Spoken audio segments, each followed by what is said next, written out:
ने हमें सिखाया है। आया समझ में? तो उसको देख के ध्यान से हमने खुद भी अपना कॉम्बिनेशन हम उसको तैयार कर सकते हैं। बहुत अच्छा ये चरक का ये जो महाकषाय है बहुत बेहतरीन है। बहुत सारे जो वैद्य है, जो अच्छे बड़े बड़े जो चिकित्सक है, सिर्फ इस कषाय के ही ऊपर डिपेंडेड है वो, और कहीं ध्यान नहीं देते। और मेरा मन बन रहा है आज मैं थोड़ा सा मैं कुछ मेहनत किया। आज मैं समथिंग परसों जब मेरा ये पूरा कषाय का चैप्टर जब खत्म होगा, तो उसके बाद इसके आधार पर कैसे इंडिविजुअली आपने किसी भी पेशेंट का डायग्नोस करना है, दोष के वृद्धि और क्षय की अवस्था, और उसके बाद धातुओं की वृद्धि क्षय की अवस्था, फिर उसके बाद मल की स्थिति, उसके बाद फिर यवागु, उसके आधार पर कैसे कल्पना करना है, महाकषाय को कैसे लेना है, उन तमाम जड़ी बूटी, मतलब एक महाकषाय में 10 जड़ी बूटी है, उनमें से कौन सा जड़ी बूटी उस रोगी को दिया जाना चाहिए, डायग्नोस करके उन चीजों को हम व्याख्यान करेंगे। ठीक है? तो वो आपके लिए बहुत बेहतर रहेगा। आप छोटे लेवल में बहुत ज्यादा जड़ी बूटियां बिन रखे भी आप इसका प्रैक्टिस कर सकते हैं आयुर्वेद का। तो जैसे कि कल परसों हम लोगों ने बात किया था कि जो द्रव्य है, चेतन अचेतन जो द्रव्य है, या कहूं कि जो चेतन द्रव्य है, उसका जो फल होता है किसी भी वृक्ष का, वो फल बहुत सॉफ्ट होता है, बहुत ही किसी भी व्यक्ति को हानि नहीं करने वाला होता है। उसके अंदर उस वनस्पति का जो स्वाभाविक गुण है, उसमें से ब्रीमहण करने वाली क्वालिटी के साथ वो होता है। ठीक है? ब्रीमहण करने वाली उस क्वालिटी के साथ वो होता है। आपके पास कोई ऐसा रोगी आ गया जो वातवर्धक गुणों से युक्त है, लेकिन शरीर बहुत ज्यादा कमजोर है, ऐसे में आप उसको थोड़ा सा प्रॉब्लम, पेट में भी थोड़ा पित्त भी बढ़ा हुआ है, तो ऐसे में अगर आपको लगता है कि कुछ जड़ी बूटी के दूध को अगर हम देंगे तो ये उसको डाइजेस्ट नहीं कर पाएगा, ये इसके लिए काफी तीखा हो जाएगा, तो ऐसे में आपके सामने उस वनस्पति के फल को तोड़ करके देने के लिए एक ये हिसाब किताब बनता है। आप उसके फल दे दीजिएगा किसी भी वनस्पति का। आप यूं लगा लो, अगर कहीं पर भी बुक में किसी वनस्पति के दूध या उसके पत्ते, उसके जड़, उसके छाल कहीं पर भी देने के लिए अगर वो बोलता है, मगर आपको लगता है कि नहीं ये इसको दूध या जड़ या छाल देने योग्य इसका शरीर नहीं है, तो वहां पर आपने उस व्यक्ति को उसी वनस्पति के फल या फूल, सबसे सॉफ्ट है फल, फल को कोई भी पचा सकता है, और उसके बाद थोड़ा सा ज्यादा पावर है फूल में, उसके बाद पत्ते में, हाँ जी रिकॉर्ड हो गया, उसके बाद उसके छाल में, फिर उसके जड़ में, और अंत में उसके दूध। दूध जो है बहुत ज्यादा पावरफुल होता है, तीक्ष्ण होता है। तो कल परसों हमने इसके ऊपर बात किया था। फिर हम लोगों ने अब एक बात करना है। अब आपके पास कोई भी पेशेंट आया और आपने उसको चाहे तो पत्ते देना है, चाहे उसके जड़ देना है, या उसके दूध देना है, या क्या कुछ देना है। अब यहाँ पर हमने एक तो वहां पर आपने उसके बल को देखा, ध्यान में रख करके आपने फल फूल पत्ते जड़ क्या कुछ देना है वो आपने डिसाइड किया। उसके बाद अब यहाँ पर दूसरे नंबर में डिसाइड करने वाली बात ये है कि उस चीज को किस तरह से आपने परोसना है उसके सामने। तो यहाँ पर कल्पना भेद से कषाय के, ये जो है हमारे सामने 5 प्रकार के कषाय का भेद अब यहाँ चरक में आगे वर्णन आता है। 5 प्रकार का क्या है, लिखिए जरा। जो सबसे कमजोर है, जिसमें सबसे कम पावर है, जो सबसे स्मूथ है, जो हम किसी भी कमजोर से अति कमजोर व्यक्ति को भी अगर देंगे तो वो उसको हानि नहीं कर सकता, उसका नाम है फांट। फांट का आजकल जैसे हम लोग कहते हैं ना चाय बनाना, आप समझ लो चाय जो है आयुर्वेद में फांट कल्पना है। चाय क्या है, एक अति उबला हुआ पानी में उसी वनस्पति को डाल दो, थोड़ी देर में उसको निकाल लो। उसको डालने के बाद उबालना नहीं है, बहुत उबले पानी में उस पाउडर को, उस पत्ते को, उस जड़ को, उस छाल को। कभी कभी क्या होता है, पेशेंट बहुत कमजोर होता है लेकिन उसका व्याधि बहुत तगड़ा होता है, व्याधि का बल ज्यादा है, रोगी का बल कम है, अब क्या करोगे? तो ग्रंथकार बोलते हैं दवाई का जो बनाने का तरीका है, आप फांट बनाओ। बल ज्यादा है ना व्याधि का, तो वहां आप छाल दे दो, या आप वहां पर उसके पत्ते दे दो, उसके आप जड़ दे दो। तो क्या हो गया, अगर ज्यादा बल है, रोग का बल बहुत तेज है, पुराना रोग है, हम जानते हैं फल पत्ते और फूल ये उसमें कोई काम नहीं करने वाला, लेकिन हम ये भी जानते हैं अगर हम उसको जड़ देंगे तो ज्यादा तेजस्वी होगा, और उसके शरीर को वो पचा नहीं पाएगा, वो उसको संभाल नहीं पाएगा, सह नहीं पाएगा। तो इसके बचने के लिए हम क्या करेंगे, उस व्यक्ति को फांट दे देंगे, वही जड़ के पाउडर उसके उबलते हुए पानी में डाल दो, मसल करके छानो और रोगी को दे दो, जैसे हम चाय बनाते हैं। फांट कल्पना ही चाय है। कल्पना मीन्स उसके प्रिपरेशन का तरीका, उसका निर्माण के तरीका। अगर आपको लगता है कि नहीं यार थोड़ा तो है इसमें, कुछ पावर है, बचा सकता है, तो उसी में आपने क्या करना है, हीम बनाना है। हीम का मतलब क्या होता है? अब हीम का मतलब होता है रात में आपने एक गिलास पानी या कुछ भी, चाहे कटोरी हो, एक गिलास हो, 100 ml हो, 200 ml हो, 50 ml हो, उसमें आपने उसी जन वनस्पति के या जड़ या पत्ते देख करके, अब यहां पर दो तरह के बातें हो गया, रोगी के बल के हिसाब से जड़ी बूटी के पत्ते हो या फल हो या फूल हो या छाल हो या पत्ते हो डिसाइड करना है। रोग बल के हिसाब से हमने ये डिसाइड करना है कि उसको किस विधि से देना है। सिंपल सी बात है, रोग बल के हिसाब से हमने ये डिसाइड करना है कि किस विधि से देना है। अगर रोग का बल बहुत तेज है, अगर रोगी का अगर बल बहुत तेज है, अगर रोग का बल बहुत तेज है, तो हमने छाल या उसके जड़ या उसके पत्ते लेना है, अगर रोग का बल तेज है तो। अगर रोगी का बल तेज है तो वहां पर हम क्या करेंगे, उसको स्वरस बना करके देंगे, वो मैं आपको स्टेप बाय स्टेप ऊपर में बताऊंगा। तो सबसे कमजोर प्रकरण है फांट बनाना। फांट जो है बहुत स्मूथ होता है, हल्का होता है, उसको पचाया जा सकता है, वो शरीर में ज्यादा तीक्ष्णता पैदा नहीं करता। उससे थोड़ा सा तीक्ष्ण होता है हीम। हीम बनाने की विधि ये है, रात में आपने शीतल पानी में डालना है पाउडर। अब डिपेंड करता है किस तरह के व्याधि के लिए आप दे रहे हो, 1 चम्मच, आधा चम्मच, 2 चम्मच, अथवा अपने हिसाब से ढक के रखना है। दूसरे दिन सुबह बढ़िया मसल करके कपड़े से छानना है।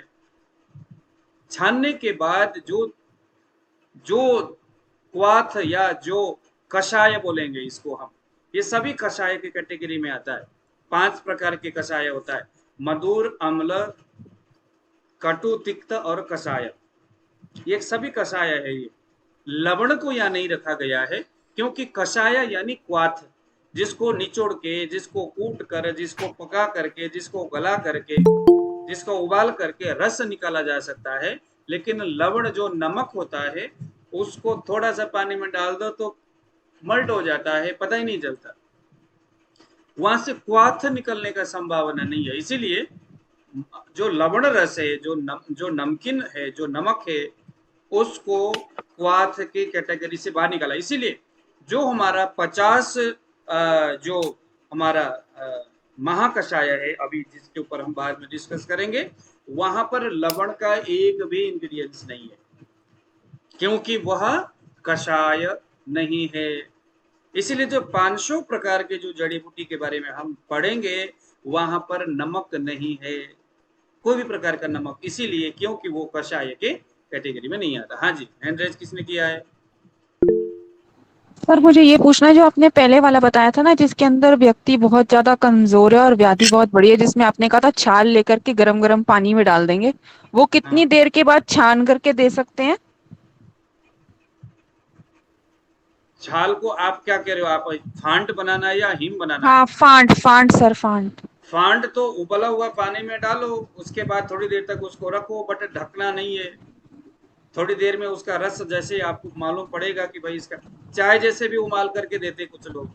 कुछ लोग क्या करते, उबला हुआ पानी में डाला और थोड़ी देर तक उबाल करके छान करके, लेकिन ढकना नहीं है, ढकोगे तो फिर वो फांटने जैसा नहीं होगा, उसमें फिर गुरुत्व गुण आ जाएगा। और उबले हुए पानी के अंदर सर 15-20 मिनट छोड़ करके फिर दे सकते हैं? अब मैं क्या करता हूँ, थर्मस में लेता हूँ, और मतलब मैं जिस तरह के पेशेंट, हालांकि वो फांट कल्पना तो नहीं है, लेकिन मैंने एक तरीका मैंने इजाद किया हुआ है। मैं क्या करता हूँ, पेशेंट को बोलता हूँ कि आप थर्मस के अंदर कुछ जड़ी बूटी डालो, एक्स वाई जेड कुछ भी, और मैं कहता हूँ कि उसमें उबलते पानी डालो और उसके बाद ढक्कन लगा करके रख लो, और जब भी आपको पानी पीने का मन करे, पीने का, तो साधारण पानी नहीं बल्कि उसी पानी को पियो। ये इतना जबरदस्त काम करता है हर चीज के लिए। अब देखो, आप जो पानी पीने के लिए जो बोतल का इस्तेमाल करते हो, आप सिंपल सा पानी रखते हो, लेकिन मैं खुद के लिए ऐसा नहीं करता।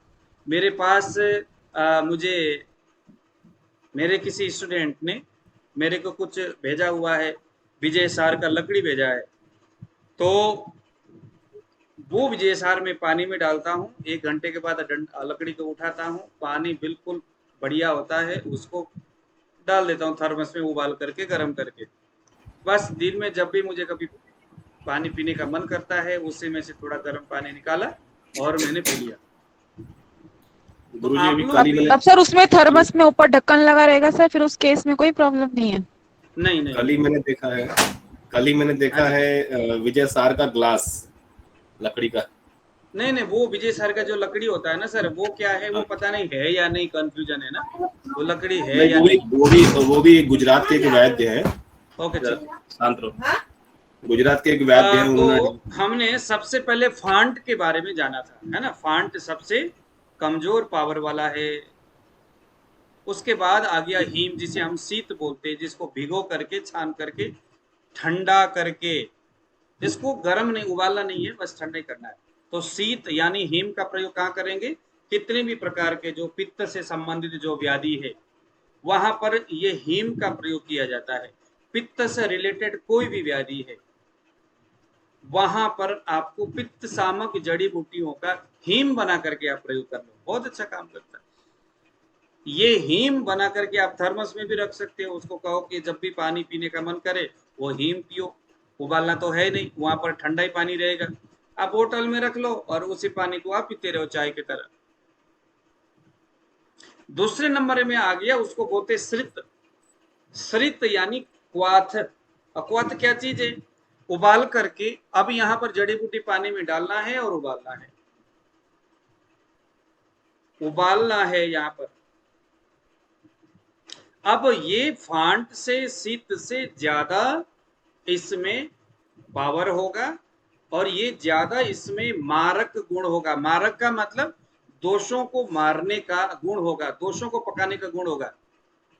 अगर आप ग्रंथों को पढ़ते हो ना, तो ग्रंथ में क्या लिखते हैं कि कोई भी जो व्याधि है वो अपक्व आम के स्थिति से फिर पक्व अवस्था में जाता है। पक्व अवस्था में जाने के बाद इसको हम आम अवस्था और निराम अवस्था कहते हैं। कोई भी व्याधि ये दोनों अवस्था से होते हुए गुजरता है।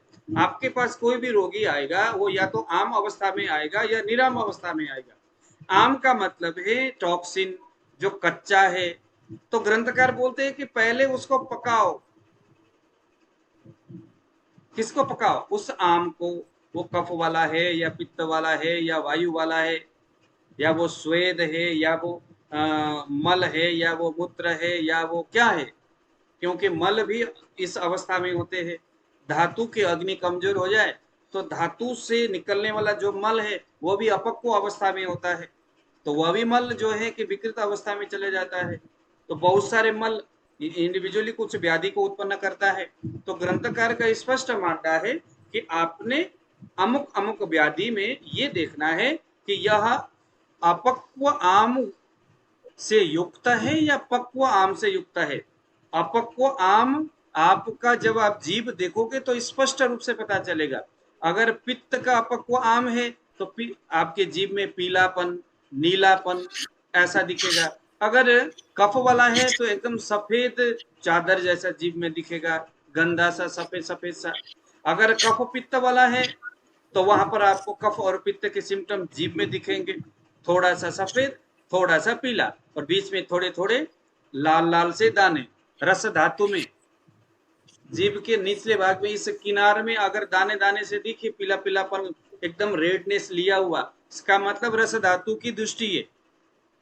वो जीवा परीक्षण मैंने बहुत बेहतर तरीके से वीडियो बनाया, आप जाकर के देख लो। ओके, तो आपने देखना है कि व्याधि का किस कंडीशन में है, आम अवस्था में है क्या, अगर है तो उस आम को पकाना है। आम को पकाने के लिए अब हमने यहाँ दो तरह की बातें देखना है। पकाने के लिए हमें, क्योंकि आम को पकाना है तो हमें क्या देना होगा, हमें यहाँ पर श्रित यानी क्वाथ से ऊपर के जो हमारा जो कल्पना है उसका प्रयोग करना होगा। क्योंकि क्वाथ से ऊपर, क्वाथ का मतलब जड़ी बूटी को डाला, अच्छी तरह से उबाला, कम से कम भी अगर 100 ml पानी में जड़ी बूटी डाला, अगर 100 ml पानी में 2 चम्मच पाउडर डाला, तो कम से कम भी आपका 50 ml से नीचे होना चाहिए। समथिंग आपका 35 से 40 ml तक, समथिंग 30 ml तक, 30 ml तक का जो पानी है वो उबाल करके बचना चाहिए। कुछ लोग तो 1/4 बोलते हैं यहाँ पर। उसको छान करके आपको देना है। अब यह क्या करेगा, यह जो क्वाथ है उस व्यक्ति के शरीर में तीक्ष्णता से उस दोषों के ऊपर जाकर के काम करेगा।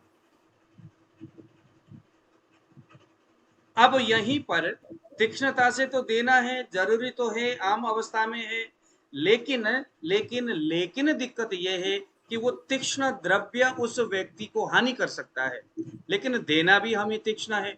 तो हम क्या करेंगे, अब हमारे पास डिसाइड करने वाला होगा कि वो जो द्रव्य हम तीक्ष्ण इस क्वाथ निर्माण के लिए जो हम डाल रहे हैं, उसी वनस्पति के या फूल डाल सकते हैं, है ना। फूल डालेंगे तो थोड़ा कम पावर वाला होगा तीक्ष्णता, फल डालें, उसके पत्ते डालेंगे तो और थोड़ा सा, आ रहा है ना समझ में। अब हम उस जड़ी बूटी के जो उस पानी में डाल करके अभी हम क्वाथ बनाने वाले थे, तीक्ष्ण क्वाथ बनाने, उसकी तीक्ष्णता को थोड़ा सा हम अब यहाँ पर क्या कर रहे, कंप्रेस कर रहे, थोड़ा मिलाने का प्रयास कर रहे। रचना जी आया समझ में। आपके पास एक रोगी आया, वो रोगी का शरीर बल बहुत ज्यादा कमजोर है, उसको चक्कर आता है, कोई भी ऐसी चीजें खाए तो दिक्कत हो जाती है, मान लो उसको पित्त बढ़ा हुआ है और शरीर बहुत ज्यादा कमजोर है, आपको उसको तिक्त रस देना ही देना है, कंपलसरी है, उसके बगैर बात बन नहीं रहा है। अपक्व पित्त आम अगर अवस्था में होगा तो तिक्त रस ही उसको काटेगा। तो तिक्त रस क्या होता है, आवृष्य कर है, दीपन पाचन करता है, लेखन कर्म करता है, तो उसका शरीर को और ज्यादा कमजोर कर देगा। तो ऐसे में अब आपको पता है कि भाई यहाँ पर मैं इसको अगर मैं यहाँ पर फांट बनाऊंगा काम नहीं करेगा, शीत बनाऊंगा यानी हीम बनाऊंगा तो काम नहीं करेगा। आपके सामने क्वाथ बनाने के लिए एक आपके सामने एक ऑप्शन रहेगा कि मैं इसको क्वाथ बना के दूं, लेकिन क्वाथ जैसे आप बनाओगे वो बहुत ज्यादा तेज होगा वो दवाई और उसको कमजोरी करेगा। इसीलिए कौन से तिक्त द्रव्य का क्वाथ आपने बनाना है, जो भी तिक्त द्रव्य का क्वाथ पित्त सामक के रूप में बनाने वाले हो, उस वनस्पति के आप पत्ते लो, उसके आप फूल लो, उसके जड़ नहीं लेना क्योंकि जड़ ज्यादा तेजस्वी है, उसके दूध नहीं लेना क्योंकि दूध उसका बहुत ज्यादा तेजस्वी है। हमने क्या लेना है, अगर बहुत ज्यादा कमजोरी है फूल ले लिया, फूल का पाउडर बनाया और क्वाथ बनाया। आ रहा है समझ में। थोड़ा सा और वो संभाल सकता है उस दवाई के पावर को, तो फूल से थोड़ा पत्ते में जाओ, और ज्यादा होगा तो उसके छाल में जाओ, और बहुत ज्यादा स्ट्रांग है, सब कुछ झेल सकता है, उसके जड़ ही उसमें ठोक दो और उसके जड़ उबाल करके उसको दे दो। आ रहा है समझ में। रचिता जी आ रहा है समझ में, वीरेंद्र जी आ रहा है समझ में, सत्येंद्र जी, बिल्कुल सिंपल सी बात है। अच्छा अब गुरु जी क्लियर है, सब कुछ क्लियर है। ओके ठीक है, अब देखो क्वाथ हमें समझ में आया। अब क्वाथ से ज्यादा पावर में होता है जिसका नाम है कल्क। कल्क यानी पेस्ट, कुछ जड़ी बूटी को मिक्स करके पानी में डाल करके ऐसे करके खरल करके लुगदी बना करके जो हम रखते हैं उसका नाम है कल्क। जैसे जब हम कुछ तेल का निर्माण करते हैं तो वहां पर कल्क डालने के लिए बताया गया है। आप जब भी कभी कहीं पढ़ोगे कि अमुक जड़ी बूटी का कल्क बना करके उसमें डाल दो। ज्यादातर जो तेल बनाने के लिए, जैसे बला तेल हो गया, अश्वगंधा तेल हो गया, कोई भी जो तेल है वो तेल बनाते वक्त कल्क डालने के लिए बात किया जाता है। अब आपको आया समझ में कल्क क्यों डाला जा रहा है। उन्होंने वहां नहीं बताया कि भाई वहां हीम डालो, वहां पर आप फांट डालो, वहां आप क्वाथ डालो, वो बोलते कल्क डालो, क्योंकि कल्क जो है, कल्क क्या है, जड़ी बूटी को पानी में डाल करके बढ़िया सा उसको रगड़ना है। कल्क जो है वो सूखे हुए पाउडर से तैयार होता है, सूखे हुए पाउडर से कल्क तैयार होता है। कल्क से ज्यादा पावर वाला हरे जड़ी बूटी के पत्तों के रस को कूट पीस करके निचोड़ करके जो आप रस निकालते हो, लेकिन हरा, तो उसे हम बोलते हैं स्वरस। ये बड़ा तेजस्वी होता है, बड़ा पावरफुल होता है ये, लेकिन स्वरस हर किसी को पचता नहीं है, डाइजेस्ट नहीं होता। लोग तो एम बिन जाने ही दे देते, अब एक काम कर लो, ताजा ताजा नीम के पत्ते ला करके कुट पीस करके उबाल करके जैसे भी करके उसका रस निकाल के पियो, लेकिन वो बहुत तेज होता है। अगर आपने यह चीज ऐसे व्यक्ति को बोल दिया जिसके शरीर में वायु बहुत तेजस्वी रूप से बढ़ा हुआ है या शरीर बहुत ज्यादा कमजोर है, तो वो नीम के पत्ते से निकला हुआ रस उसको हानि करेगा। तो ये जो भेद आपको समझ में आना चाहिए। अभी जब हम 50 प्रकार के महाकषाय के ऊपर जब हम जानकारी प्राप्त करेंगे, तो वहां आपको यह सूत्र भली भांति आपको काम में आएगा, समझ में आएगा। वहां पर हर जगह इसको लगा लगा करके हमने पढ़ना है।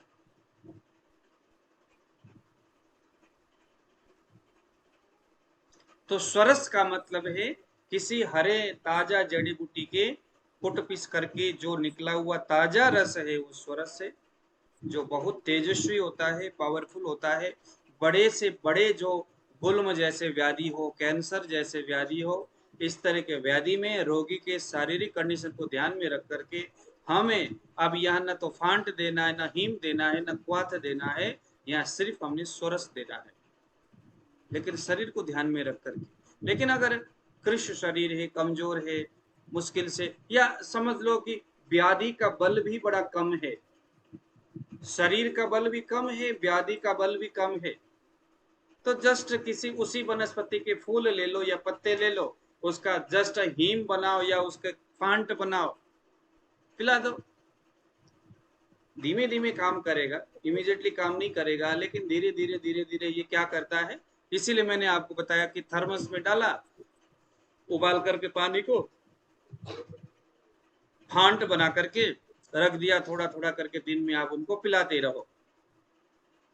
ये धीमी धीमी काम करता है, इमीडिएटली काम नहीं करता, लेकिन बेहतर काम करता है, धीरे धीरे धीरे, क्योंकि इससे किसी प्रकार का कोई हानि होने वाला तो नहीं है। इसीलिए आप लोग भी इसका, हाँ जी रचयिता जी बताइए। सर कैंसर के केस में अगर शरीर बहुत ज्यादा किसी का कमजोर है, वहां पर स्वरस कैसे करके यूज करें? स्वरस का वहां पर इस्तेमाल नहीं करना है, वहां पर हमने इस्तेमाल करना है, देखो हीम तो हम कर नहीं सकते, क्योंकि हीम का प्रयोग ज्यादातर पित्त प्रकृति के जो व्याधि है वहां पर होता है। वहां पर हम लोग कर सकते हैं क्वाथ का, क्वाथ जो है, क्वाथ का निर्माण करके दे सकते हैं। डिपेंड करता है, अगर पेशेंट का शरीर बहुत कमजोर है तो क्वाथ जो द्रव्य आप डालोगे वो उसके फूल हो, उसके पत्ते हो। मतलब मैंने आपको एक मैंने आपको क्या बताया, एक मैंने आपको एक रास्ता बताया, एक तरीका बताया कि ग्रंथ, क्योंकि देखो ऐसा कोई भी आप ट्रीटमेंट कर लो, ट्रीटमेंट हमेशा ग्रंथकार क्या बोलते, कल परसों हम क्या पढ़ के आए हुए हैं कि हमेशा चिकित्सा अपने बुद्धि से करना है। ग्रंथ में क्या बोलते हैं उसको ध्यान में रखना है, हाँ भाई ये करने से ऐसा हो सकता है, लेकिन उसमें आपने अब अपने बुद्धि से करना है। एक बार करके देखते हैं क्या हो सकता है, ऐसा सोच करके ध्यान से उसको बोलना है कि भाई मैं ये दे रहा हूँ, इससे ऐसा हो सकता है, ध्यान से करो। सर जो कैंसर होता है वो ज्यादातर कफ जनित, मतलब उसमें हमेशा कफ का ही गड़बड़ी रहती है। कैंसर दो प्रकार के होते हैं, एक आगंतुज है और एक निज है। निज का मतलब है जो पहले दोष विकृत अवस्था में जाएगा, फिर धातु बिगड़ेगा, फिर उसके बाद संसर्गजा दोष गुणा भवंती, संसर्ग होकर के फिर दोष उत्पन्न होगा, फिर कैंसर का रूप लेगा। और एक है आगंतुज। आगंतुज का मतलब क्या है, जैसे अभी कोविड में बाहर से आया कुछ, और उसके बाद अंदर फेफड़ों को खराब करके वहीं से फिर कैंसर के कोशिकाएं, वो जो इस तरह के ब्लड जो है वो तैयार हो गया, कैंसर के परमाणु वहीं से उत्पन्न हो गया। चरक में आता है इसके, चरक में इसके बारे में बहुत अच्छा व्याख्यान है, वो बाद में हम इसके ऊपर बात करेंगे। कर्क रोग गुरु जी कैंसर को ही बोला गया है ना। हाँ, तो अब हम यहाँ पर आप लोग देखिए जरा, 8वां वाला जो सूत्र है, तेसाम एक एकम अस्मिन महाकषाये दश दश अवविकार दश दशावयविकान कषाय अनुव्याख्यास्याम तानि एव पंच कषाय शतानि भवन्ति। अब बिल्कुल ध्यान से सुनना है। अब यहाँ पर सबसे पहले सबसे महत्व का कषाय के बारे में बताया है, और मेरे दृष्टि में सबसे महत्व का जो कषाय है उसका नाम है जीवनीय महाकषाय। तो इसमें जरा आप लोग नाम लिख लीजिएगा, जड़ी बूटी के नाम लिख लीजिए, और ये जरूर लिखना है आप लोगों ने। महाकषाय के ऊपर बेहद काम करिए आप लोग। मुझे तो लगता है कि आप लोग महाकषाय के ऊपर ही काम करो, इतना जबरदस्त ये काम है कि आप लोग कहोगे अब वाकई मजा आ गया, महाकषाय इतनी अच्छी चीज है। बस उसको चलाने का तरीका आना चाहिए, और वो तरीका मैं आपको सिखा ही रहा हूँ पहले से। सबसे पहले जीवंती काकोल्यौ द्वे मेदे मुद्गमास पण्यो च, लिखिए जरा जीवनीय महाकषाय में जीवंती, जीवंती।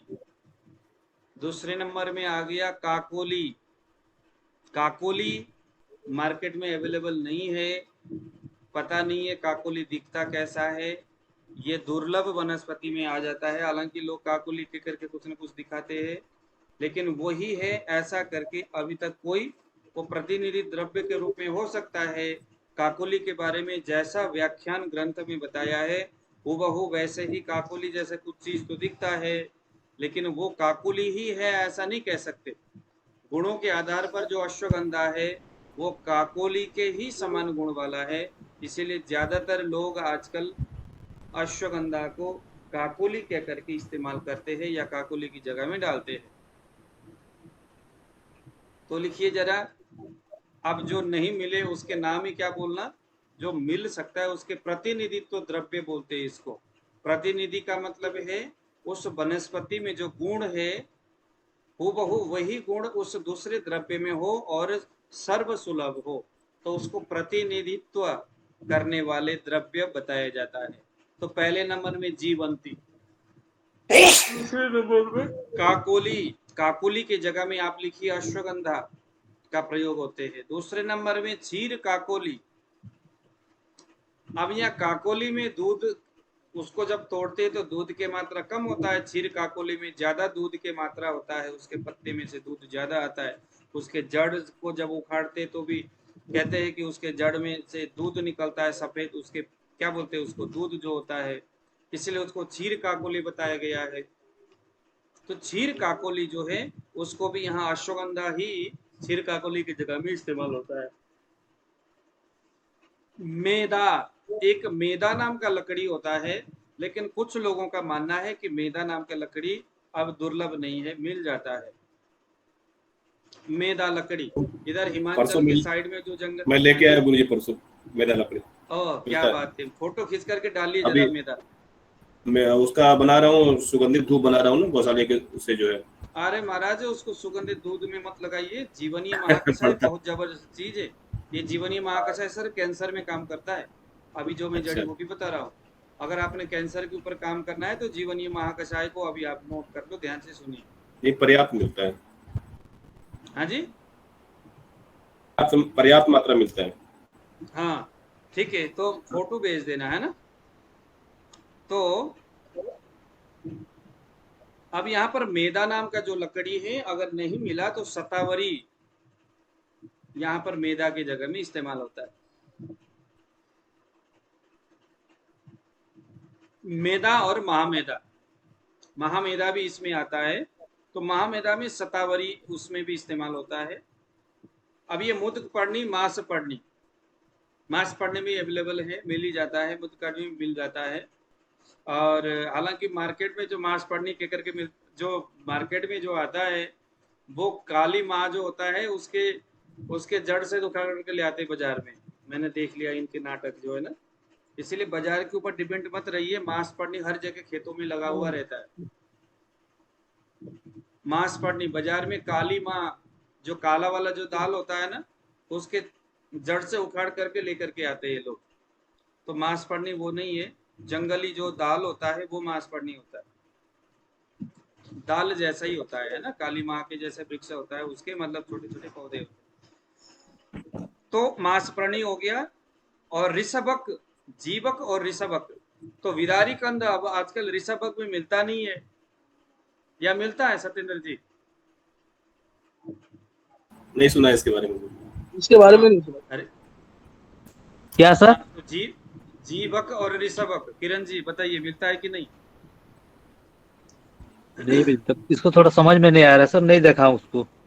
जीवक, जीवक और ऋषभक ये नहीं मिलता, कोई ये अवेलेबल नहीं है, कोई जीवक और कोई ऋषभक। कोई और नाम तो नहीं है इसका? नहीं क्योंकि नहीं, प्राचीन जीवक मतलब अनिल और जीवंती, जीवक सुना हुआ लग रहा है, जीवक सुना हुआ लग रहा जीवक है। और ऋषभक, जीवंती नहीं, जीवक, जीवक और ऋषभक ये भी नहीं मिलता। तो यहाँ पर ऋषभक में बिदारी कंद लगाया जाता है, दोनों में, जीवक और ऋषभक इन दोनों में बिदारी कंद लगाया जाता है। बिदारी कंद जो है उसका प्रयोग करते हैं। बताया जाता है कि बिदारी कंद में जो गुण दोष है, जो गुण है, द्रव्य गुण, वो ऋषभ और जीवक और ऋषभक में होता था, है ना, वही है। दूसरे नंबर में आ गया हमारा मुलेठी है। मुलेठी तो पता ही है। तो ये जो 10 जो द्रव्य है ये हमारा जीवनीय महाकषाय में प्रयोग होता है। फिर से बता रहा हूं, जीवंती, काकोली, क्षीर काकोली जिसको अश्वगंधा प्रतिनिधित्व द्रव्य के रूप में लगाते, मेदा शतावरी मूल उसके प्रतिनिधित्व, महामेदा ये भी शतावरी मूल, मुदक पर्णी, मास पर्णी ये तो है ही, मिल ही जाता है। ऋषभ और जीवक ये बिदारी कंद इसके, और मुलेठी, मुलेठी यानी मधु यष्टि।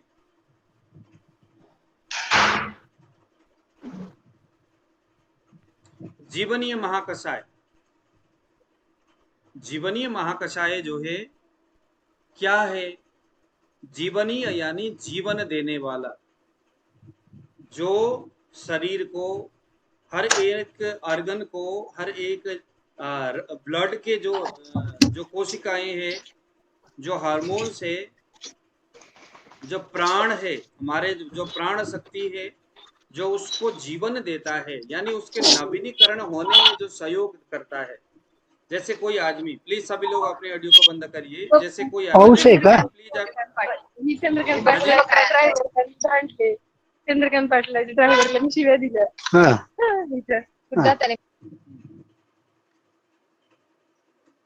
जीवनीय महाकषाय कितना महत्वपूर्ण ये एक घटक द्रव्य है। ये 10 जड़ी बूटी का कॉम्बिनेशन है।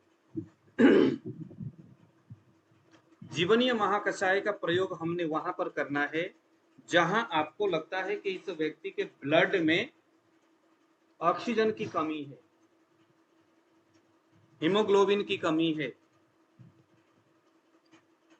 व्यक्ति में जीने की तमन्ना रही नहीं, सांस प्रश्वास की गति स्थिर नहीं है, मन स्थिर नहीं है, बुद्धि स्थिर नहीं है, कैंसर की कोशिका क्यों बनता है, किसी को कैंसर क्यों होता है? मैंने हालांकि इसके ऊपर तो मैंने व्याख्यान किया ही था नाड़ी की क्लास में भी। कैंसर की कोशिका बनने के पीछे हमारे शरीर में जो ब्लड है या जो भी हार्मोन्स है, जो शरीर में जो हार्मोन्स है वो कौन है? हमारे शरीर में जो पित्त है, वो पित्त, विविध प्रकार के हार्मोन्स क्या है? वो पित्त है।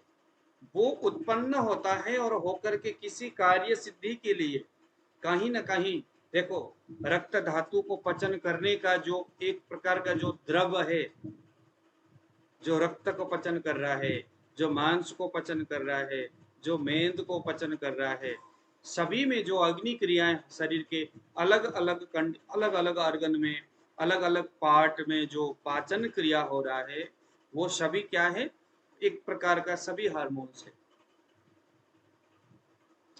सभी हार्मोन्स है जो इंस्टेंटली उत्पन्न होता है किसी चीज को डाइजेस्ट करने के लिए। लीवर से भी हो रहा है, स्टमक से भी हो रहा है, आपके हर जगह से हो रहा है, शरीर के हर एक कोने कोने से अग्नि उत्पन्न होता है। स्किन से भी हो रहा है, भ्राजक पित्त हमने कह दिया। तो भ्राजक पित्त का मतलब क्या है कि जो भ्राजक पित्त हमारे स्किन में विद्यमान है, स्किन में जब भी कुछ चीज आकर के बैठता है तो उसको पकाने के लिए हमारे शरीर के जो मुख्य जो कोष्ठ है पका करके वहां लेके जाता है, और फिर उसमें अगर कोई पोषण द्रव्य होगा तो उसको शरीर के मूल हिस्से में डाल देता है, हृदय तक लेकर के किसी न किसी माध्यम से पहुंचा देता है। फिर वहां से समान वायु पूरे शरीर में प्रोटीन के रूप में उसको उठा करके भेजता है। तो ये सारी क्रियाएं शरीर में होता रहता है, निरंतर बनता रहता है। तो कोई भी जो हार्मोन्स है या कोई भी ऐसा जो पाचक द्रव्य है वो उत्पन्न होगा, जैसे हम लोग हीमोग्लोबिन कहते हैं, WBC, RBC, ये सारे नाम एलोपैथिक वाले इसको गिनाते हैं, है ना। और ये सभी क्या है, उत्पन्न होता है और होकर के 120 दिन का इसका शरीर में एक चक्र होता है। उतने दिन में जिस काम के लिए इसको प्रकृति ने या हमारे शरीर ने उत्पन्न किया है, उन सभी को जिस काम के लिए उत्पन्न किया है उसको संपादन करने के लिए 120 दिन का वक्त लगता है।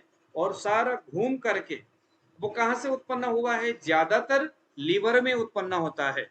ज्यादातर हार्मोन्स इस तरह के जो पाचक शक्ति जो द्रव्य है वो लीवर से उत्पन्न होता है, लेकिन जरूरी नहीं है कि वो लीवर से हो, वो हार्ट से भी हो सकता है, वो स्टमक से भी हो सकता है, अलग अलग ऑर्गन से भी। मांस धातु की अग्नि वहां मांस धातु में भी हो सकता है, मांस धातु तो पूरे शरीर में है, तो अग्नि तो वहां भी है।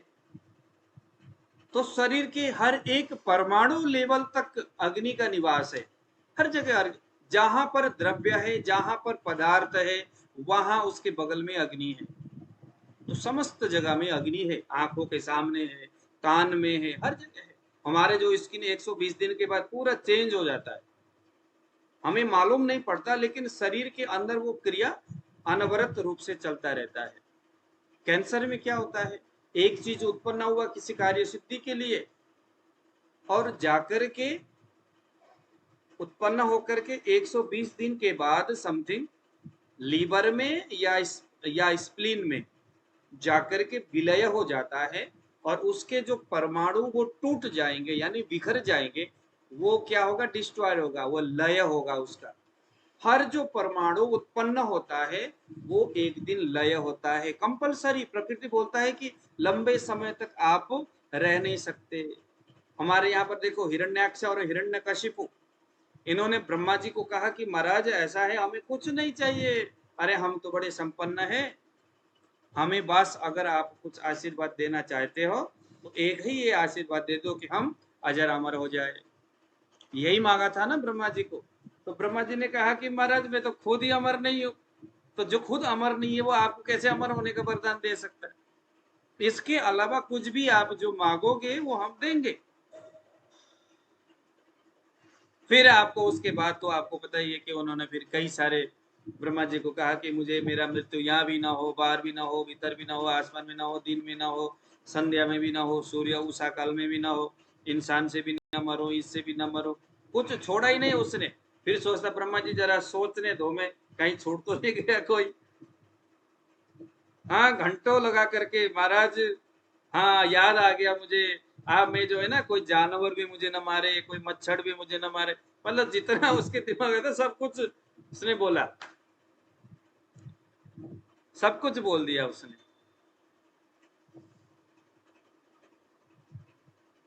लेकिन अब चूंकि जो विधि का विधान लिखने वाला जो है उसको मालूम है कि मेरा विधान और मेरा विधि कहाँ जाकर के टिक सकता है।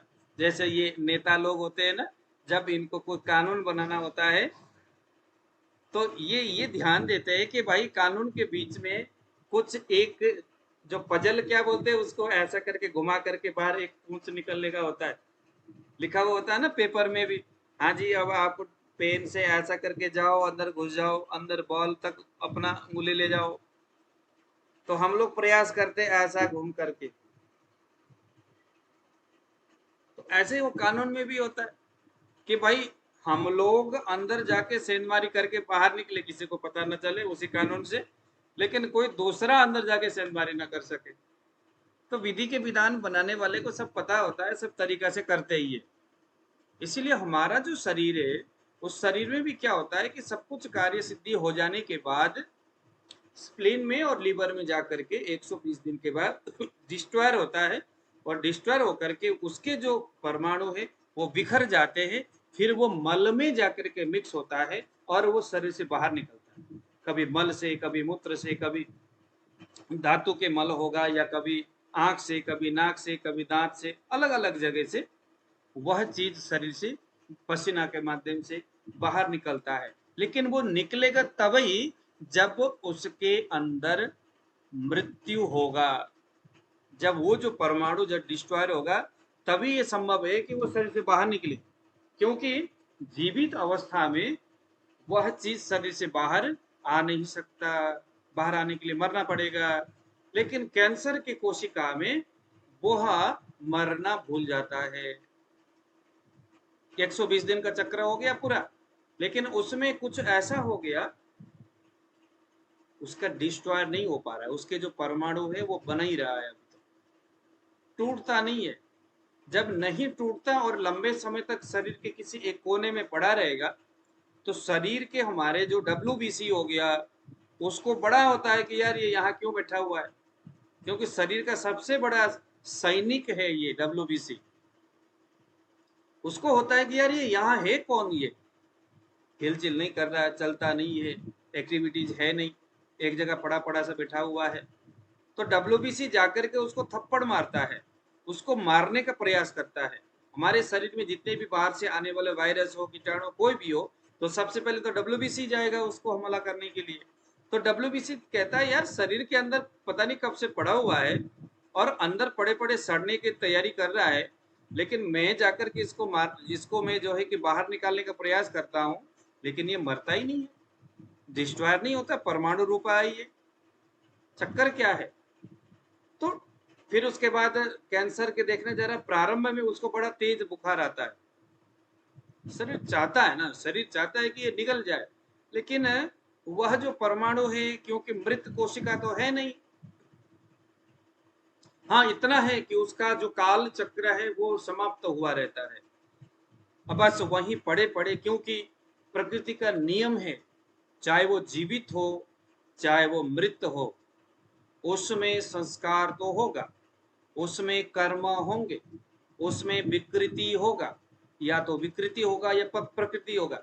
प्रकृति उसी में होगा जो जीवित है, जिसमें परमाणु है, जिसमें जीने की तवज्जा है। लेकिन ये मरना भूल गया और जीने का कोई जरिया है नहीं, क्योंकि जिस काम के लिए आया था वो तो खत्म हो गया, लेकिन मरना अभी ये भूल गया। तो इससे क्या होगा, धीरे धीरे वहीं पड़ा रहेगा। जैसे एक कोई है जानवर अगर मर गया, अगर वो पड़ा रहा है तो फिर बदबू आना शुरू होगा, कीड़े उड़े आना शुरू हो जाएंगे। ऐसे ही वो कोशिका भी शरीर किसी कोने में रह करके फिर वो सड़ेगा, सड़ने के बाद कई सारी क्रियाएं फिर वहां पर होने के बाद फिर मल्टीपल रूप से वो बढ़ना शुरू होगा वहां से विकृत अवस्था में, फिर वही फाइनली कैंसर के रूप में चीजों को, क्योंकि जब वो बढ़ना शुरू होगा, नेगेटिव विकृत अवस्था में बढ़ना जब शुरू होगा, फिर बढ़ने के लिए उसको जीवन की जरूरत होती है। अब वो ढूंढता है कि ऐसा कोई RBC जो मुझे बल दे। अब वो RBC को खाना शुरू करता है। वो क्या करता है, RBC को खाना शुरू करता है।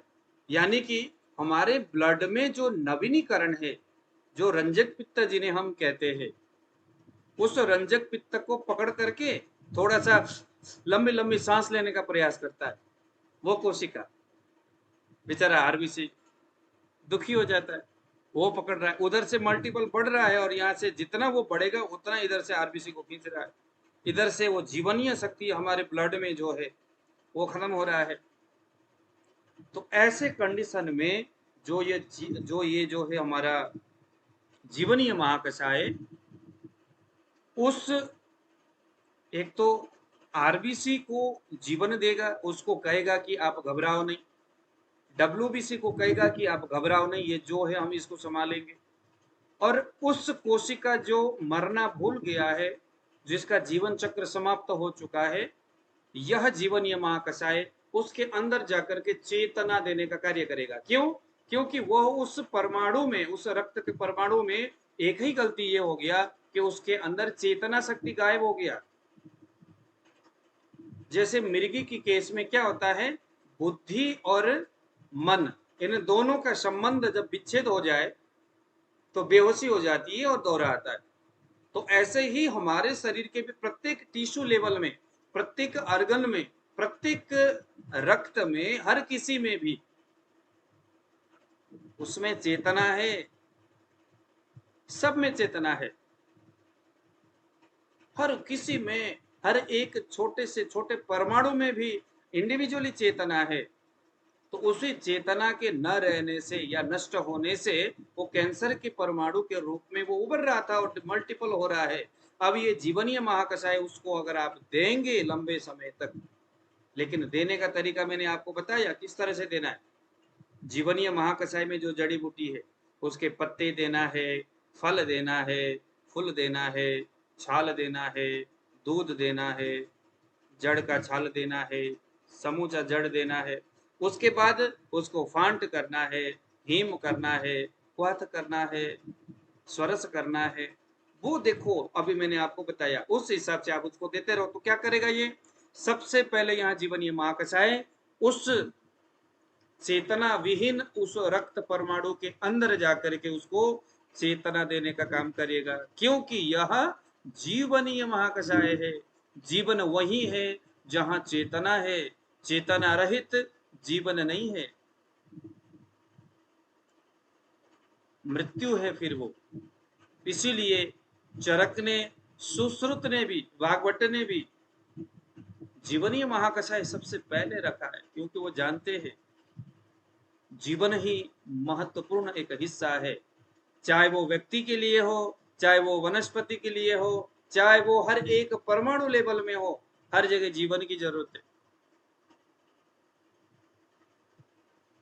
आप अगर उसको देते रहेंगे जीवनीय महाकषाय, तो जीवनीय महाकषाय उस व्यक्ति के उस ऑर्गन में, उस ब्लड में जो जिसमें चेतना नष्ट हो गया था, उसको चेतना देने का कार्य करेगा। चेतना मिलने से उसको लगेगा अरे यार क्या हो गया भैया, मुझे तो कब के बाहर निकलना था, अभी तक इधर ही पड़ा हुआ हूं। माथा फोड़ेगा, उसके बाद ट्राक करके टूट जाएगा उसके परमाणु। फिर उसके बाद तुरंत तो हमारे शरीर के जो हमारे अपान वायु है, समान वायु है, व्यान वायु है, उसको पकड़ करके हमारे शरीर से बाहर निकालने का काम करेगा। फिर तो फटाफट हो जाएगा। जीवनीय महाकषाय हमारे हर एक, अब देखो जरा, किसी को जो लिकोडर्मा हो रहा है, स्वित्र, लिकोडर्मा में क्या हो रहा है, रक्त में जीवन कर्म नहीं हो रहा है, रक्त में जीवन कर्म नहीं हो रहा है, जीवनीय शक्ति नष्ट हो गया रक्त में। जब भी तो वहां पर रंजक पित्त बिगड़ रहा है, वहां पर क्या क्या क्या बिगड़ रहा है, रंजक पित्त बिगड़ रहा है। लिकोडर्मा में क्या हो रहा है, स्वित्र में जो लोगों के सफेद सफेद सा हो जाता है, रंजक पित्त का काम क्या है, रक्त को रंजन करना। क्या रक्त हर चीज को जो रंगने का काम करता है। सिर के बाल को काला रखना है या सफेद रखना है, आंख के बाल को कौन सा कलर का रखना है, दांत का कलर क्या होना चाहिए, मल का, यूरिन का, पसीने का, हर एक चीज का कलर डिसाइड रंजक पित्त करता है। यहां पर श्वेत्र में यानी लिकोडर्मा में क्या हो रहा है, वहां पर रंग बिगड़ रहा है, किसका, रंजक पित्त का। तो रंजक पित्त को बल देने का काम, उसको जीवन देने का काम यहाँ जीवनीय महाकषाय करेगा। तो हर वो व्याधि जिसमें आपको लगता है कि यहाँ जीवन कर्म नष्ट हो रहा है,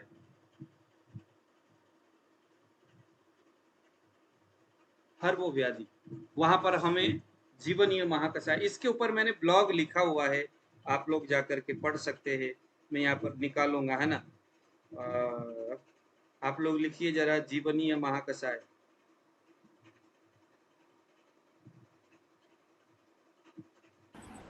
इसमें रोग कौन कौन से, गुरुजी रोग कौन कौन से रोग आएंगे इसमें? दो बताया आपने, कौन कौन से रोग इसमें आएंगे? हाँ मैं बता रहा हूँ।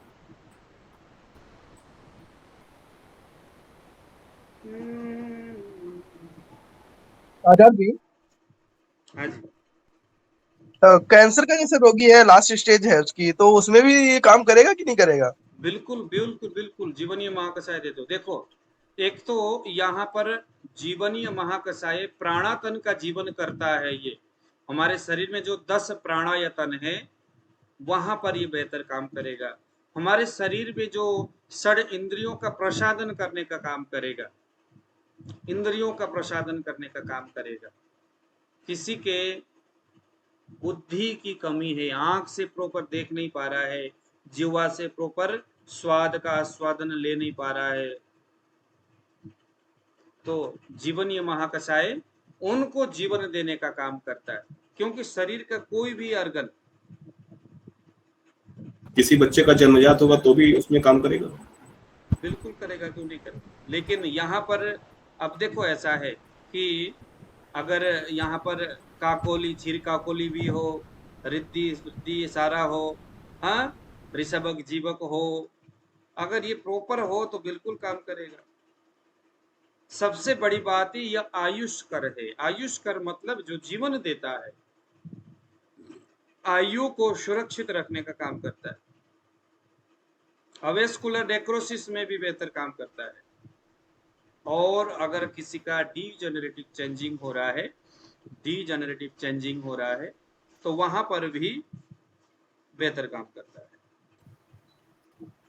गुरुजी, इसका मतलब जो भी एजिंग रिलेटेड प्रॉब्लम्स हैं, हाँ, उसमें आपको लगता है ना कि यह बंदा सिर्फ शारीरिक नहीं, सिर्फ शरीर ही नहीं, बल्कि अगर कोई आदमी मानसिक रूप से, जैसे क्या होता है कि कुछ लोग उम्र तो बड़ा हो गया लेकिन बुद्धि उसका जस का तस ही है, तो वहां जीवन कर्म काम करेगा, जीवनीय काम करेगा। मतलब जहां पर भी आपको लगता है कि यहाँ पर डीजेनरेटिव चेंजिंग हो रहा है, कुछ चेंज हो रहा है, उसके शरीर के जो ऑर्गन प्रॉपर तरीके से बन नहीं रहा है या काम नहीं कर पा रहा है, हर जगह आप जीवनीय महाकसाय डाल दो। क्योंकि यह जैसे रक्त को, एज बढ़ने, सॉरी, हाँ जी बोलिए। हाँ जी बोलिए बोलिए। नहीं, जैसे कि अगर मतलब बुढ़ापे, उम्र बढ़ने के साथ साथ जो डिजेनरेटिव चेंजेस हो रहे हैं, जैसे अक्सर लोग कहते हैं कि मेमोरी हाँ, लॉस हो रहा है, नर्व्स इतने हो रहा अच्छे से है, काम नहीं कर रहे हैं, मसल्स वीक होते हैं, तो हाँ, और बोन्स जो हैं वो डिजेनरेट हो रहे हैं, तो इन सभी सब में के लिए जहां पर भी, हम्म, जहां पर भी डीजेनरेटिव चेंज हो रहा है वहां देना है। सबसे बड़ी बात यह है, अब मेरे दिमाग में आया, ये काम कहाँ का करेगा? एवेस्कुलर नेक्रोसिस और पोस्ट हॉस्पिटलाइजेशन में। पोस्ट हॉस्पिटलाइजेशन का मतलब होता है, इसमें ना दो अर्थ है। एक तो क्या है कि कोई भी आदमी लंबे समय से हॉस्पिटल में एडमिट है, चिकित्सा कर रहा है, लंबे समय से बहुत सारी दवाइयाँ खाया, शरीर एकदम कमजोर हो गया है, नस नस दिखता है, शरीर में कोई ताकत बची नहीं है, न तो ब्लड में वो जान रहा, न तो रस धातु में वो पावर रहा। तो ऐसे कंडीशन में पोस्ट हॉस्पिटलाइजेशन के बाद जब आप घर में लेके आओगे तो डॉक्टर उसको ना कुछ भी बताते हैं कि हाँ आप ये खाओ, हल्का भोजन करो। आपने कुछ नहीं करना है, उसको आपने जीवनीय महाकषाय को कूट पीस करके पाउडर बनाना, बोलना ये अमृत लो भाई, इसको आप सेवन करो। अब वो सेवन कैसे करे वो मैंने आपको पहले बता ही दिया। उसको हीम बनाना है, उसको फांड बनाना है, उसको आपने स्वरस देना है, कल्क देना है, वो आपने देखना है उसके कंडीशन के हिसाब से। लेकिन जीवनीय महाकषाय, क्योंकि जीवनीय महाकषाय शरीर को भी बल देता है, मन को भी बल देता है, रक्त को भी बल देता है, एक प्रकार का जीवन कर्म करता है। नव जीवन कर्म का मतलब नवीनीकरण, कुछ नया बना रहा है, वो नया ऊर्जा का संचार कर रहा है, वो कुछ नया, है ना। जो पहले जो बिगड़ रहा था, जैसे हम कहते हैं ना कि अगर कोई आदमी में तामसिकता गुण है तो तामसिकता को कैसे हटाए, तो ऐसा कोई साधन नहीं है कि उसके तामसिकता को जाकर के धक्का मारे, नहीं। आयुर्वेद बोलता है कि जो तामसिकता बढ़ गया ना उसमें ध्यान ना दो, आप ध्यान दो सात्विकता में। जैसे जैसे सात्विकता आपके बढ़ेगा, आप उसको बढ़ाओगे, तामसिकता अपने आप घट जाएगा। अगर कोई आदमी में पोस्ट हॉस्पिटलाइजेशन के बाद वो आदमी बहुत ज्यादा कमजोर हो गया है, बहुत ज्यादा कमजोर, हॉस्पिटल के अंदर है और बुरी हालत है बेचारा, मतलब कैंसर के केस में जीवनी महाकषाय का कितना बड़ा उपयोगिता है। इसको आप देख, कीमो करने के बाद शरीर पूरी तरह से कमजोर हो जाता है, ऑर्गन उसके सारे जल जाते हैं, उसके जो है कि रक्त के हर एक, क्या WBC क्या RBC सभी चीजें वहां पर जल जाता है। तो ऐसे कंडीशन में अगर आप जीवनी महाकषाय देते हो तो देखो कितना बड़ा उपकार हो सकता है। गुरु जी हाँ जी मनोज जी।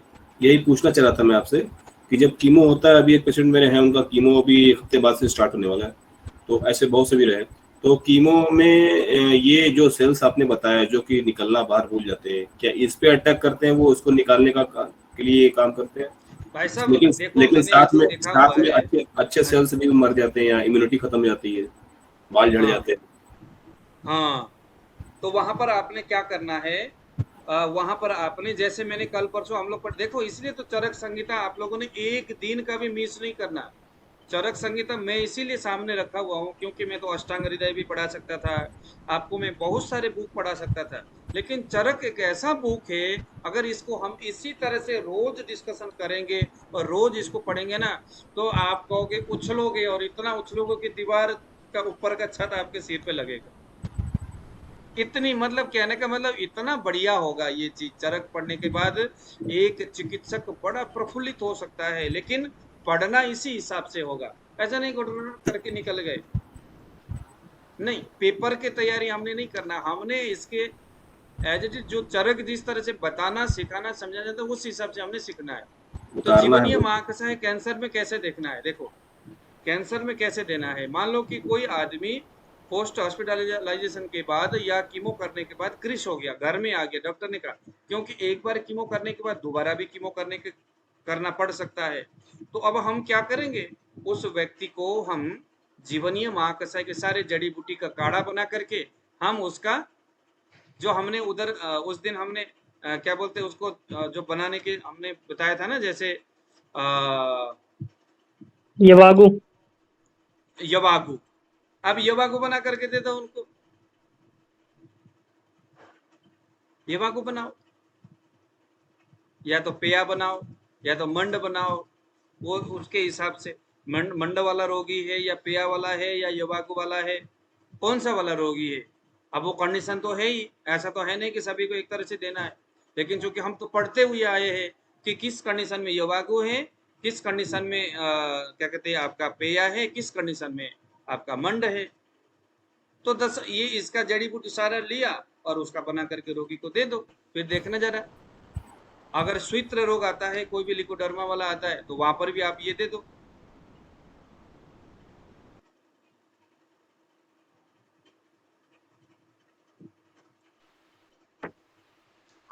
काकोली खील काकोली जो है ये उसके क्या बदले इन 10 अश्वगंधा बोले। हाँ, हाँ, काकोली क्या बोले आप, काकोली काकोली खील काकोली के बदले अश्वगंधा लेना है तो उसका प्रमाण देखो कितना होना जीवक, चाहिए? देखो जीवक ऋषभ के प्रमाण लिए कितना है? विदारिकंद, मेदा, मैं बता रहा हूँ, मेदा महामेदा के लिए शतावरी, काकोली क्षीर काकोली अश्वगंधा, रिद्धि वृद्धि के लिए बाराही कंद, हो गया। इसके प्रमाण जो है आपने मान लो कि आपने यहाँ पर दूसरी जड़ी बूटी कितना, मान लो कि आप यहाँ पर सभी 100 ग्राम ले रहे हो, और जब आपको जीवक ऋषभक लेना है तो 2 हो गया, तो अश्वविदारी कंद आपको 200 ग्राम लेना होगा। वही नहीं, ऐसे पूछता। मान लीजिए अभी हम सारा पूरा लिस्ट लेके जाएंगे, हम तो हमारे यहाँ जो भी है पूरा बहुत बड़ा मंडी है, वहाँ ढूंढेंगे, तो अगर मान लीजिए 10 में से 7 मिल गए, तो फिर 7 में उन 7 का क्या करेंगे? 7 को मिश्रण कर लेंगे समान मात्रा में। अब देखो, अब आपने बिल्कुल सही जगह में सही सवाल किया, हालांकि समय निकल चुका है। अब देखिए, अभी जो भी जड़ी बूटी हमने पढ़ा है ना, इन जड़ी बूटियों के द्रव्य गुण विज्ञान बुक को उठाइए और वहां पर क्या क्या गुण धर्म है उसको आप अब आप लोगों को परसों के लिए मैं आप लोगों के लिए एक होमवर्क देता हूं। चलिए, होमवर्क ये है कि परसों हमने पढ़ना है ब्रह्मणीय महाकषाय, तो नोट करिए जरा इसके जड़ी बूटी और इसके सारे जो द्रव्य गुण विज्ञान के हिसाब से इसका है ना, रस क्या है, इसका वीर्य क्या है, विपाक क्या है, ये आपने रस वीर्य विपाक को आपने यहाँ नोट करना है। तो लिखिए जरा बला ये तो ब्रह्मणीय, ये द्रव वहां गुण विज्ञान के सेकंड पार्ट में मिलेगा इसका। तो जहां भी आप वहां से ऑनलाइन से आप चेक करो ना, गूगल में जाकर के ब्रह्मणीय बला लिखेंगे तो हाँ, तो बला बोलिए लिखिए, बला। बोला। और आ गया आपका पयस्या का मतलब है क्षीर बिदारी, बिदारी कंधा है ना, क्षीर बिदारी कंधा, क्षीर बिदारी। और आ गया काकोली, काकोली की जगह में वही आ गया हमारा अश्वगंधा है ना, तो अश्वगंधा का ही लिख लो आप, है ना। काकोली, क्षीर काकोली, क्षीर काकोली भी वही अश्वगंधा हो गया। इसके बाद आ गया इक्षु यानी गन्ना,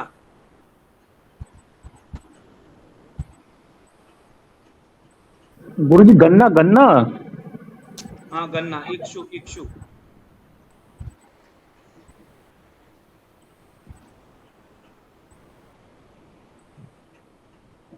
हो गया गन्ना। अब आ गया आपका छीरड़ी, छीरड़ी मतलब खीरनी, खीरनी, खिरनी। अब तो खीरनी दुर्लभ का हो गया, पेड़। मैंने लगाया पार्क में। नहीं नहीं, हाँ। खीरनी यानी खैर, खीरनी, खीरनी का वृक्ष नेपाल में तो बड़ा मिलता है वहां पर।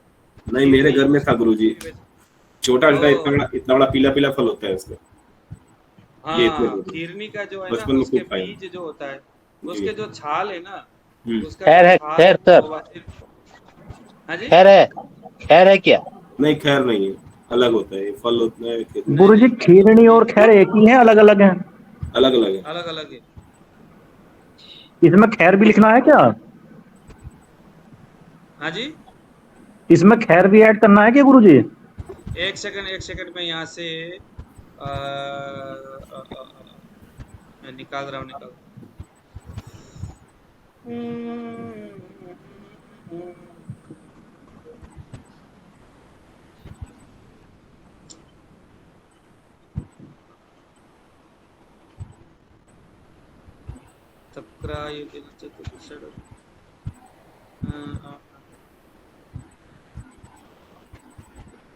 हाँ,